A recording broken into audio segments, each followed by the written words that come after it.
G'day guys and welcome back to the channel. Doing the review between Geelong and Brisbane at GMHBA Stadium, and it was Brisbane getting the job done by 41 points. Cats basically demolished on Paddy's 350th, so not what the doctor ordered, not what Paddy ordered, and yeah, it was a disappointing way and game in which we went about it. Just never got going for us. It was quite frustrating. I'm not in a good mood on multiple fronts, but so I'll be pretty gnarly on this review, I suspect. But I'm also, not going to throw the baby out with the bathwater either, because when you're winning and everything's going well, that's all fine. But yeah, full well knowing the season's not going to go your way the whole season. 4 quarters of footy is not always going to go your way. And, I've seen teams get smashed throughout the season. They've won the flag. Richmond, I think, lost by nearly 100 points over to the Crows over in Adelaide, but then they learnt from their mistakes and didn't lose to them again on the biggest day of them all. So, yeah, and the Lions lost by 50 points against the Pies earlier this season at the Gabba at their home ground. So, it's only because it's recent now that it seems like the world ending for the Cats, which not to be. They've had some pretty good form. They won 5 in a row. Wasn't going to be 6 in a row with how they played, but yeah. So I think I'll try and keep that lens there. I'll still be frustrated with this review and still be frustrated with the game, but also not throwing the baby out with the bathwater and going, there's no way we can make a deep entrance into September. But still a long way to go before September happens. You still got to qualify, and Geelong haven't qualified yet. There's a bit of work to do still. But yeah, it was hard work all night. Brisbane, out of the stoppage, they were far superior in that front throughout. I can't recall them ever pressuring like that to any team, so it's a bit of an indictment that they've been horrible the last 6 weeks, and they decide to pull a rabbit out of the hat, basically. So yeah, it's pretty fluky from them and pretty frustrating. But good on them. They got the 4 points. We didn't have any answers for them either, so that's even more frustrating. They had us for a good part of 4 quarters. We never really got it on our terms at all. Even at the start of the game, like when we did win the ball back and the defence was holding up quite well early stages before they got on a run, it was, we didn't have the ability to move the ball back in the corridor. We couldn't even move quickly down the line. So Brisbane were ultra defensive. Their pressure was great. Every time we got the ball, Brisbane player on us. So the pressure on all night. But any team that brings up that kind of pressure and intent for 4 quarters, you're going to get what you get. So any team can do that. Brisbane just happened to execute it tonight. Geelong weren't able to cope with it. If you do the same to Brisbane and Geelong did that to them in the 2022 preliminary final, overwhelmed Brisbane with pressure and stoppage dominance and just being able to win contests. It all starts winning contests. Then it's going to be tough to win. So any team that brings 200 plus pressure for the whole game is probably going to win. So the game's even more. I've learned that. The lesson I've learned from tonight was the game's more simple than you even think it is. It's the team that runs the hardest and pressures the most that tends to win. So Geelong did do that. They probably just thought it was going to happen a little bit. Felt like they was going to stroll in and it's our home game, so we'll probably win. And we got smacked between the eyes, unfortunately.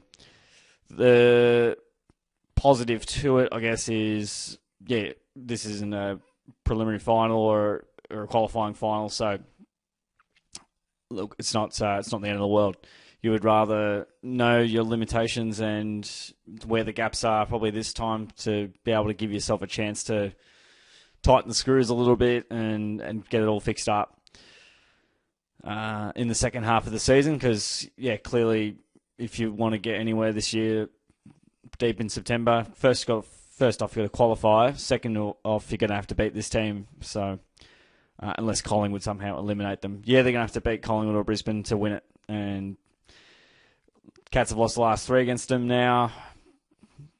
Don't seem to, it's frustrating because we've just been able to beat them time and time again, and now all of a sudden we can't beat them now that they're playing their generational footy with all the talent that they get access to and the like. So yes, very interesting indeed. But we just kept making mistakes. We kept giving the ball back to them. We were doing the right thing by trying to take the game on, but Brisbane were somehow all over it, and we were just we were shell shocked. It was like the Dogs game last year, and I mean we were a kick away from the grand final, kick and a half away from grand final in 2024. Even after the Dogs embarrassed us, which it doesn't happen too often. So the Cats' biggest loss of the year so far, and it was very similar margin to last year. I think it was about 42 points thereabouts, but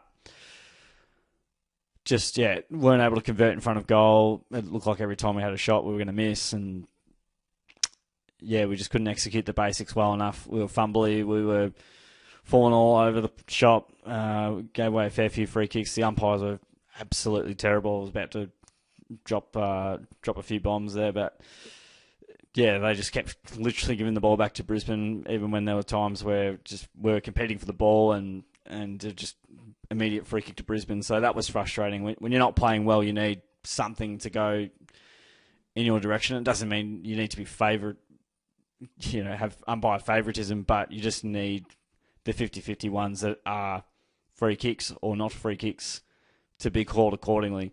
And I definitely felt there was some very, very questionable decisions, but to both teams, but so many more to Brisbane throughout the game. And I don't really want to get too caught up on umpiring, but I think the crowd has had a pretty good read of it.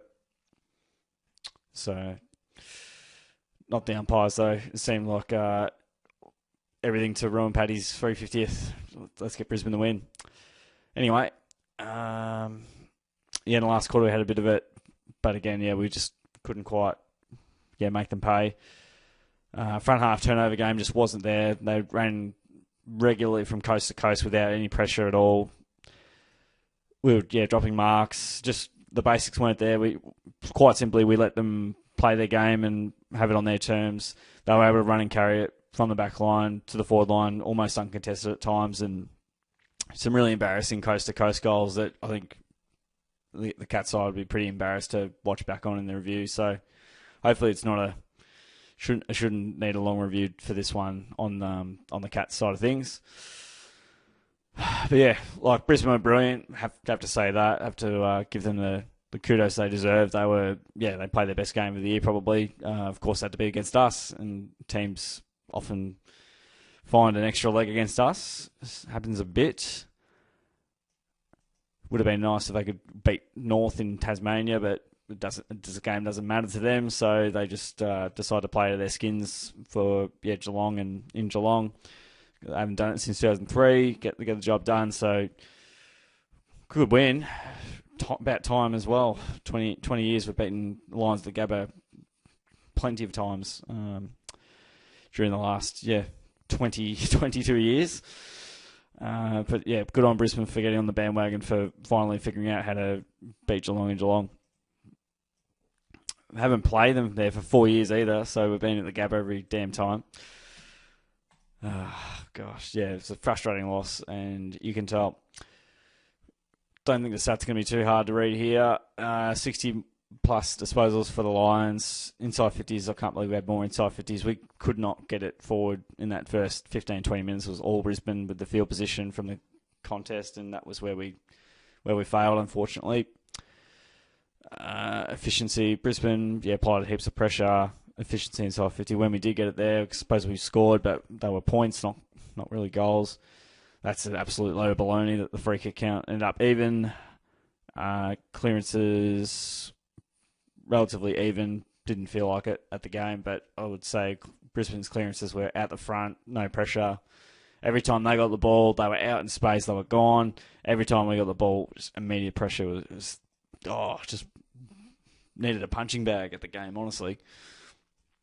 They killed us on the outside. That was where the game was effectively won and lost there. They were much cleaner with the ball, with their skills. Their uncontested mark game, again, that's what kills you. You can't let Brisbane have that much of the ball in the air, and they controlled it well. We didn't get clearly as much of a look at it. Time in front, most of the way Brisbane's usually been the other way around. So, that was, taught a real lesson. Brisbane out-tackled us massively as well, so plus 60 possessions, plus 11 tackles. They were, just all over us. They were like, it's like they snorted 10 kilos of coke before they started. Is that nuts? Oh, gosh. Harris Andrews, let's see how well he went. 10 marks, 16 disposals. He may as well get the 3 votes. May as well give the Lions a flag again. All right, so 3 votes. Tom Atkins, 21 disposals, 6 tackles, 8 clearances. He was, a brute inside the contest. He had a damn good crack at it. He was really good. Jack Henry had a crack. I hope he wasn't on, I'm trying to think, Logan Morris, because Logan Morris kicked 5, but I thought Henry, was stopping as much as he possibly could, especially early in the game when we were under siege. 1 vote, Jeremy Cameron. Not 3 votes. He kicked 4 goals, only had the 8 touches, 4 marks, also set up a goal, but 5 out 6 goals from him, so he has to get something for his work there. Baz had 28, 7 clearances, was alright. No one really played that well tonight, unfortunately. They had a crack, not nearly as much as Brisbane. Stewie had 22, 7 marks. Turned it over a bit. Jackie Martin, 21 disposals, 7 marks. Turned it over a bit more, got a bit more of the ball. Missed a couple of shots that, liked for him to at least knock one of those through. Grime was out of sorts, 15 touches, kicked a goal, 7 marks, couple of tackles. Didn't really make them pay on the scoreboard. Just could not get into the game, and he's largely based off how well the midfield was going, and the midfield had a poor night, whilst I've given Atkins 3 votes. Holmesy was quiet by his standards, 23, 5 clearances, 3 tackles. Did it all right, I guess. Brisbane just played insanely good. Bugger to say it. Reece had a rough night. I would have to say his old teammate, Darcy Ford, had a pretty good night. 11 disposals, 26 outs, couple of clearances. Laws had a go, 15 touches, 4 marks.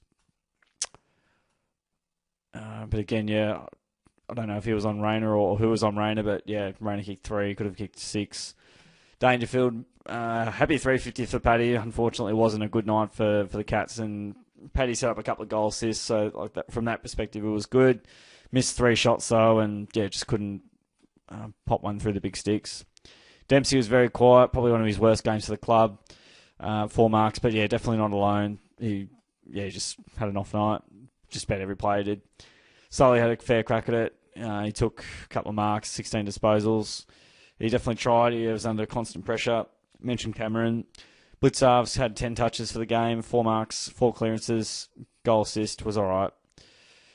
Manor very quiet, didn't hit the scoreboard, 10 touches, 3 marks, 3 tackles, but again, wasn't able to impact on the scoreboard, not even from a goal assist perspective. So, he was down on input. Zach Guthrie, very, very quiet. 8 disposals, 5 tackles, 3 marks, just, well off his normal best. Mark O'Connor could barely get his hands on the ball, 4 tackles, couple of clearances, 8 touches, and probably on Lockie Neal at times. So, relatively would have kept Neal quiet, I guess. But if I look now, he's probably going to have 35 touches or something ridiculous. Lockie Neal ended up with 17 touches. So from that lens, did well. Stengel, game 100. Have to give a big congrats to Tyson Stengel. He's been very good for the Cats over his tenure at the Cattery. He set up a goal, but he's been goalless the last 3 times against Brisbane, so I don't know what his deal is there. He's usually really clean and just wasn't able to snaffle one. Shannon Neal kicked 1 goal, 2, had the 5 hit-outs as well, 3 marks, 10 touches, set up a goal as well. Missed a few. Harris Andrews probably just about best on ground. Andrews obviously seasoned key defender, but yeah, Neal gave him some luxuries and just got cold beaten on many occasions. Ollie Henry played a bit of game time, got 10 touches. He was on the wing a bit, couple of marks, couple of tackles, but yeah, that play he had in that third quarter where he just had 2 Cats out the back in the goal square and he was mucking around with it. I don't know if he didn't see him. I don't know how he didn't see. Don't know how he didn't move it forward, but that was frustrating. Brad Close, pretty quiet, 9 touches, couple of tackles, couple of marks. Just wasn't able to apply the pressure he normally would. Duncan very quiet. He had the 7 kicks, 4 marks. Got involved slightly, but didn't really affect the game too much. Got subbed out. O'Shane Mullen, 10 touches, 3 marks to tackle. Ashcroft killed it. McCluggage probably killed it. Dunkley killed it. Don't know. Yeah, I think he was playing on Charlie Cameron actually, so I might refrain there. But yeah, Charlie Cameron pretty quiet. So good thing we did the job on Cameron and Hipwood. However, Morris tore us up, but it wasn't really Morris. It was just the ball movement and the lack of pressure from the Cats. I could have kicked 5 tonight probably. So if I was sitting at full forward for the Lions, but yeah, anyway. All right, so dear, so frustrating. Got the bye next week, so we can't lose. Brisbane have the bye as well. So happy days for the Lions. Got the Tigers at the Cattery next Saturday week. So yeah, hopefully we turn up and play well. I'm sure Geelong will win and win well. Means nothing really. Get the 4 points, get a bit of percentage if we can, try not to get too many injuries. So yeah, that's a bit of a look at that. But yeah, good reality check for the Cats. Thankfully, it wasn't. You can't really fast forward too quickly, but yeah, you'd rather get the reality check at round 14, 15 than round 23, round 24, or first week of finals if Geelong are to make it. So, yeah, I wouldn't say it's a pattern necessarily. It was a disappointing night.